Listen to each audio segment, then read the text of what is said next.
தமிழகமெங்கும் கிளைகள் கொண்ட Annamal institute of hotel management and hospital management படிப்பில் சேர்வதற்கான அட்மிஷன் நடைபெறுகிறது. வெள்ளை அறிக்கையை பார்த்தீங்களா? இதை பார்த்துக்கிட்டு இருக்காங்க.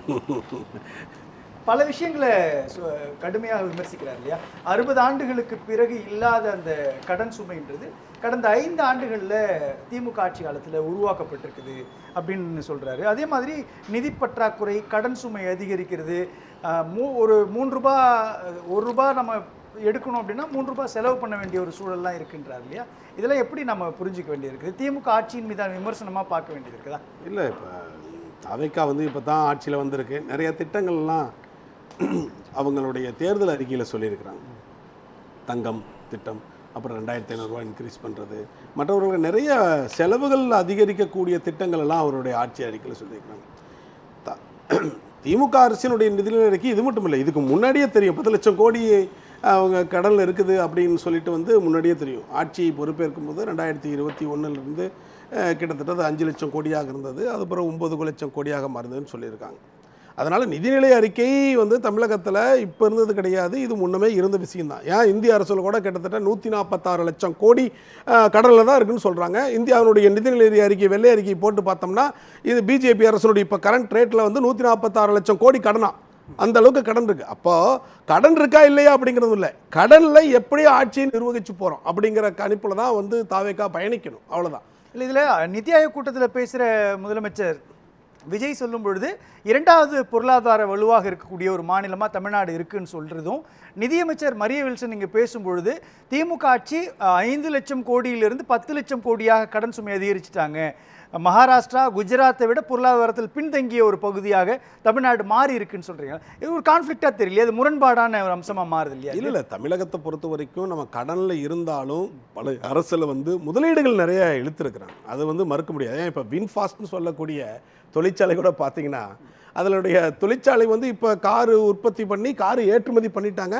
அடுத்த கட்டமாக பஸ்ஸு தயாரிக்க போகிறாங்க, ஸ்கூட்டர் தயாரிக்க போகிறான்னு சொல்லிட்டு இன்னொரு 10,000 கோடி இன்வெஸ்ட் பண்ண போகிறாங்க. அப்போ பழைய ஆட்சியில் கண்டிப்பாக அவர்கள் முதலீடுகளை ஈற்றுக்கொண்டிருக்கிறார்கள், அது ரொம்ப முக்கியம். இப்போ இருக்கக்கூடிய ஆட்சி என்ன, எஃபெக்டிவாக எக்ஸிக்யூட் பண்ணணும். நம்மளுடைய கடன் இல்லாமல் எங்கே பிஸ்னஸ் பண்ண முடியுமா? எங்கேயுமே பிஸ்னஸ் பண்ண முடியாது. நீங்கள் இப்போ அம்பானி அதானி எடுத்துக்கங்க. அதானியினுடைய மிகப்பெரிய பணக்காரங்க, அவருடைய 3 லட்சம் கோடி 2 லட்சம் கோடி அவருடைய இதுன்னா மதிப்புனா, பொருள் மதிப்பு பண மதிப்புனா 1 லட்சம் கோடி கடன் இருக்குது அப்படின்னு சொல்ல வராங்க. அப்போது கடன் இல்லாமல் எங்கேயும் பிஸ்னஸ் இல்லை. கடன் இருந்தாலும் எப்படி முதலீடுகளை ஈர்த்து மணியை எப்படி நம்ம பெரட்டி அது ஒரு சைக்கிள் மாதிரி தானே, பொருளாதாரத்தை எப்படி கொண்டு போகிறது அப்படிங்கிறது தான்.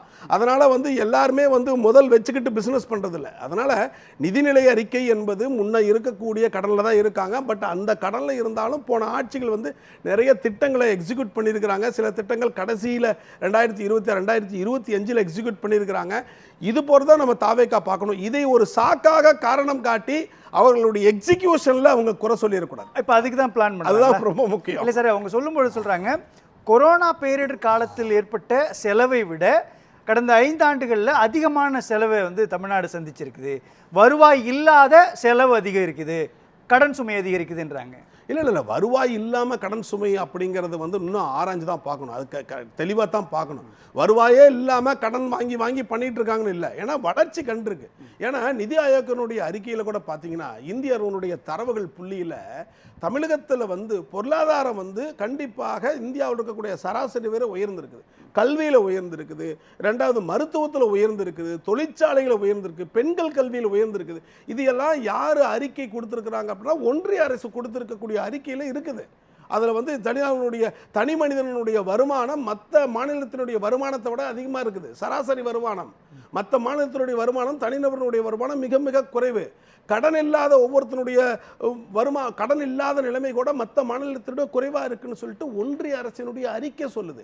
அப்போ அடிப்படையில் பார்த்தீங்கன்னா கடன் இருந்தாலும் நிறைய நம்ம முதலீடுகளை கொண்டு அதை எக்ஸிக்யூட் பண்ணுறதுல தான் இவங்களுடைய ஸ்மார்ட்னஸ் இருக்குது. அதைத்தான் நம்ம பார்க்கணும்.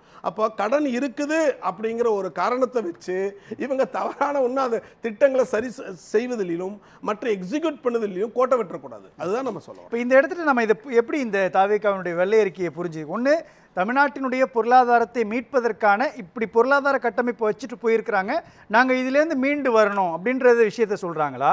அப்படி இல்லைன்னா இது திமுக கடுமையான விமர்சனங்களை தொடர்ச்சியாக கடந்த ஒரு மாதமாக தாவேக்கா மேலே வச்சுக்கிட்டு இருக்கிறாங்க. அப்போ திமுக வந்து சைலண்ட் பண்ணணும் அப்படின்னா நீங்கள் எவ்வளோ இழப்பீடை உருவாக்கிட்டு போயிருக்கீங்க அப்படின்ற மெசேஜ் சொல்கிறாங்களா? அல்லது 3 வந்து தமிழ்நாட்டில் கடந்த 2 நாட்களாக நடந்துட்டு இருக்கக்கூடிய சட்டம் ஒழுங்கு சம்பந்தமான பிரச்சனைகள், சிறுமிகள் மீதான பாலியல் வன்கொடுமை அதிகரிப்பு அப்படின்ற இந்த புள்ளி இருக்குது. இது 3வது புள்ளி. 4வது புள்ளின்னு பார்க்குறப்போ அவங்க கொடுத்த திட்டங்கள்னு இருக்கு இல்லையா? தாய்மாமன் சீரிலிருந்து மகளிர் உரிமை தொகையை உயர்த்தி கொடுக்கறதுலேருந்து இந்த போக்குவரத்தில் மகளிருக்கான இந்த விஷயங்கள் பல அம்சங்கள் இருக்குல்ல, இதெல்லாம் செய்ய முடியாத நிலையில் இருக்குது. அந்த புள்ளிக்கான ஜஸ்டிஃபிகேஷனாக இது இருக்குதா? இல்லை, எப்படின்னா முதல்ல வந்து தாவேக்கா வந்து ஆட்சிக்கு வருவதற்காக சில யுக்திகள் ஸ்ட்ராட்டஜி பண்ணாங்க. அது எல்லாரும் பண்ணக்கூடியதான். ஏன்னா 2 வருஷத்தில் கட்சி ஆரம்பித்து திருப்பி ஒரு ஆட்சிக்கு வந்து மற்ற திமுகனுடைய இணை சக்திகளை எல்லாம் கொண்டு வந்து ஆட்சி அமைக்கிறது ஒரு பயங்கரமான ஸ்ட்ராட்டஜி தானே. அதெல்லாம் தப்புன்னு சொல்ல முடியாதுல்ல. இப்போ விசிகாலாம் உள்ளே சேர்ந்து வன்னியரசெல்லாம் மிகப்பெரிய காரியங்கள்லாம் பண்ணிக்கிட்டு தான் இருக்கிறாரு.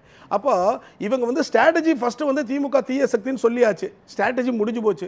ஸோ அந்த கான்செப்டுக்குள்ளே இவங்க போக மாட்டாங்க. திமுக பலவீனப்படுத்துவதோ இந்த மாதிரி கடனில் விட்டுட்டு போயிட்டாங்களோ அப்படின்னு சாக்கு சொல்ல மாட்டாங்க. ஏன்னா மக்களெல்லாம் கொஞ்சம் விழிப்புணர்வு வந்துட்டாங்க. 2வது கான்செப்ட் இருக்குல்லங்க, இந்த மாதிரியான நிதி சுமை இருக்கு, நாங்கள் செய்யக்கூடிய திட்டங்கள் இப்போ பண்ண முடியாது, டைம் எடுத்துக்கும் அப்படிங்கிற கட்டத்தில் வேணால் மூவ் பண்ணலாம். ஏன்னா இமீடியட்டாக பண்ண முடியாது.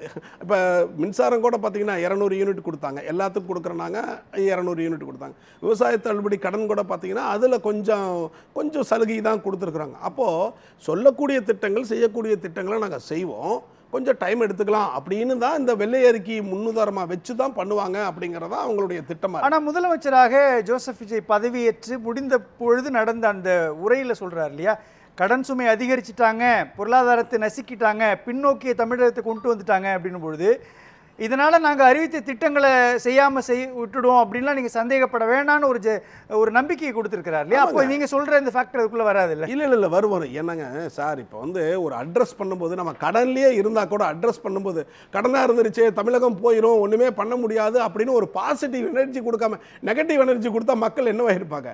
பாசிட்டிவ் எனர்ஜி தான் கொடுக்கணும். கடனில் இருக்குது, பிரச்சனைகள் இருக்குது, நாங்கள் ஆட்சிக்கு வந்திருக்கிறோம், இளம் ஆட்சி முறை, நீங்க கவலைப்படாதீங்க, இதிலிருந்து சமாளிச்சு நாங்கள் மீண்டும் வருவோம் அப்படிங்கிற ஒரு கருத்தை தான் சொல்ல வர்றாங்க. அப்படிதான் அந்த ஆங்கிள் தான் பார்க்கணும். இப்போ மரிய வில்சன் கூட கொடுத்தது கூட பார்த்தீங்கன்னா கடல்ல இருக்குதுங்க, இவ்வளோ பிரச்சனை இருக்குது, இவ்வளோ தள்ளிவிட்டாங்க, கவலைப்படாதீங்க, நாங்கள் செஞ்சு கொடுக்குறோம். என்னென்ன திட்டங்களை சொல்லியிருக்கிறோமோ கண்டிப்பாக செய்வோம். முதல்ல சட்டம் ஒழுங்கு பிரச்சனை இருக்கா, அதை தீர்க்க போகிறோம். மற்ற இருக்கக்கூடிய நாங்கள் வந்து அப்டேட் பண்ணுறோம், எக்யூப் பண்ணிட்டு இருக்கிறோம். இப்போ தான் வந்து எம்எல்ஏ அந்த நம்பிக்கை தெரியுதா? ஆமாம், நம்பிக்கை கொஞ்சம் தெரியுது தானே, நம்ம கண்டிப்பாக நம்பிக்கை தெரியுது தானே. அப்போ ஏன் தெரியுதுன்னா இன்னொன்று இருக்குது. இப்போ முன்னாடி இருக்கக்கூடிய ஆட்சியாளர் திமுக ஆகட்டும் அதிமுக ஆகட்டும் மக்கள் மத்தியில் ஒரு பெருவார்மையான என்னென்னா, எந்த திட்டம் வந்தாலும் ஒரு 100 கோடி ரூபாய்க்கு திட்டம் போட்டோன்னா 20 கோடி 30 கோடி அடிச்சுடுவாங்கப்பா, 70 கோடி தான்ப்பா திட்டம் போடுவாங்க அப்படிங்கிற ஒரு பொதுவான எண்ணத்திலிருந்து தான் மாற்ற சொன்னாங்க. இப்போ வந்திருக்கிறவங்களாம் இளம் தலைமுறைகள் இல்லைங்க சார். நம்ம முந்தைய திமுக ஆட்சியிலையோ அல்லது அதிமுக ஆட்சியிலையோ மக்கள் நலன்களுக்காக செய்த திட்டங்கள் ரொம்ப அதிகமாக இருக்கு இல்லையா? இப்போ சத்துணவு திட்டத்துக்கு ஒரு முதலீடு போடுறாங்க அப்படின்னா அது வருவாய் வரக்கூடிய ஒரு செக்டராக இல்லை. மகளிருக்கான இலவச பேருந்துன்ற ஒரு கான்செப்டை கொண்டு வராங்க. அப்போ போக்குவரத்து துறை நட்டத்தில் போயிட்டு இருக்கு கடந்த 5 ஆண்டுகள்னு சொல்லி குற்றச்சாட்டை திமுக மேலே வைக்க முடியாது இல்லையா? இப்போ மின்சாரத்துறையிலே ஆகட்டும் அல்லது பல துறைகளில் அவங்க சொல்லும் பொழுது செக்டர் வைஸாக பிரிக்கிறாங்க. செக்டர் வைஸாக பிரிக்கும் பொழுது மக்கள் நல திட்டங்களுக்காக செலவு செய்த விஷயத்த கடன் சுமையை அவங்க வீட்டுக்கு கொண்டு போயிட்டாங்கன்ற ரேஞ்சில் பேசுறது சரியா இருக்குமா? இல்லை, அது தவறு. அப்படியெல்லாம் பேசக்கூடாது. இப்போ திமுக ஆட்சி செய்த நல்ல திட்டங்கள், மக்கள் நல திட்டங்களை அப்படியே இருக்கணும், இல்லை ஊக்குவிக்கணும், அப்படி தான் பண்ணணும். அப்போ தான் மக்கள் மத்தியில் இன்னும் கெயின் ஆகும். இப்போ மக்கள் வந்து எவ்வளோ கஷ்டத்தில் ஏழைப்பாடுகளில் வந்து கிராமத்தில் இருக்கிறவங்க வந்து விடியல் பயணத்தில் வந்து போயிருக்கிறாங்க அப்படின்னா அந்த திட்டத்தை ஒதுக்கி போட்டு மற்றவங்களுக்கெல்லாம் இல்லைன்னு சொல்லக்கூடாது. இவங்க சொல்லியிருக்கிறது விடியல் பயணத்தில் எல்லாத்துக்குமான திட்டம் தான் சொல்லியிருக்கிறாங்க. அப்போ அதை நோக்கி தான் நகரணும், அதை எடுக்கக்கூடாது. 2வது, அதுக்காக பண்ணக்கூடிய செலவுகள் எல்லாம் அந்த சுமைகள் சுமையான சுமைகள், சுகமான சுமைகள், அதுதான் ரொம்ப முக்கியம். சில சுமைகள் சுகமான சுமைகள், சில சுமைகள் சுகமற்ற சுமைகள். நம்ம என்ன பண்ணணும், சுகமான சுமைகளை ஏந்தி கொண்டு சுகமற்ற சுமைகளை விலக்கிவிட்டு போகணும் அப்படிங்கிறதா பார்க்கணும். சார் 2 புள்ளியில் நம்ம விவாதிக்கணும் சொல்லணும் சார். சார் அதாவது ஒன்றிய அரசு வந்து தமிழகத்தில் நிதி கொடுப்பதில் வஞ்சித்து இருக்கிறதா என்றால் வஞ்சித்து இருக்கிறது. நான் உதாரணத்துக்கு ஒரு டேட்டா சொல்றேன். தனிநபர் தமிழ்நாடு செலுத்தும் ₹1 ஒன்றிய அரசு நம்மளுக்கு கொடுக்கிறது 29 பைசா. இருங்க சார், சார் கொஞ்சம் டைம் கொடுங்க சார், இருங்க சார், சார் கதையே தப்பு, சார் கொஞ்சம் டைம் கொடுங்க சார், டைம் முடியல சார், இருங்க சார், முதல்ல விட்ட கதை சார், டைம் இல்ல சார், ஒரு நிமிஷம் இருங்க சார், டைம் கொடுங்க சார், டைம் செஞ்சு டைம் கொடுங்க, டைம் இல்ல எனக்கு, டைம் இல்ல சார், நேரம் இல்ல சார், நேரம் இல்ல. உத்தரப்பிரதேஷ் சார் குயிக்கா முடிச்சறேன், டேட்டா குயிக்கா முடிச்சறேன். உத்தரப்பிரதேசத்துக்கு 2.73 பைசா தர்றாங்க, பீகாருக்கு ₹37 கொடுக்குறாங்க. நான் சொல்றேன் பாருங்க, 2014 2024 வரைக்கும் நேரிட வரி வருவாய் தமிழகத்திலிருந்து போனது ஒன்றிய அரசுக்கு 5.16 லட்சம் கோடி. அதே தமிழ்நாட்டுக்கு அடுத்தது 2.08 லட்சம் கோடி தான் வந்திருக்குது 10 வருஷம் டேட்டால. அதே மாதிரி 2024 சார் இருங்க சார், சார் டைம் கிடைக்கு சார், சார் இருங்க 24 சார், சார் இன்னொரு பாயிண்ட்க்கு போயிடுறேன், இது சொல்லி முடிச்சு. 24-25 நிதிநிலை அறிக்கையில வந்து தமிழ்நாட்டுக்கு நிதிநிலையே கொடுக்கல, ஆந்திர பிரதேசுக்கு 15,000 கோடி, பீகாருக்கு 26,000 கோடி கொடுத்திருக்கு. அதுக்கு அடுத்து வந்துடுறேன் சார் இன்னொரு பாயிண்ட்ல, இந்த டேட்டால பொருளாதார வளர்ச்சி பார்த்தீங்கன்னா 2024-25 பொருளாதார 11.15% ஜிஎஸ்டி, அதாவது ஜெனரல் ஸ்டேட் டொமஸ்டிக் ப்ராடக்ட் ஜிஎஸ்டிபியில் 2025-26 10.83%. ஆனா இது எப்படி பாத்தீங்கன்னா நேஷனல் ஆவரேஜ் பாத்தீங்களா, நேஷனல் அதுதான் சார் 7.4% தான் நேஷனல் ஆவரேஜ். நம்மளுடைய நேஷனல் ஆவரேஜ் 10.83%. எதுக்கு சொல்ல வரேன்னா பொருளாதாரத்தில் தனிநபர் வருமானம் நம்ம அதிகமா இருக்கு. பெர் கேபிட்டா இன்கம் எவ்வளவு தெரியுங்களா, 3.62 லட்சம் per capita income. National average எவ்வளவு தெரியுமா, 1.69 லட்சம். அதாவது ஒரு தனி மனிதன் மற்ற வடநாட்டில் இருக்கிறவங்க 1.6 லட்சம் தான் வாங்குறான், நம்ம எவ்வளவு 3.62 லட்சம் சம்பாதிக்கிறோம். இது வந்து 1.77% அதிகமா இருக்கு. எதுக்கு நான் சொல்றேன், இவர் சொல்ல அறிக்கையிலையோ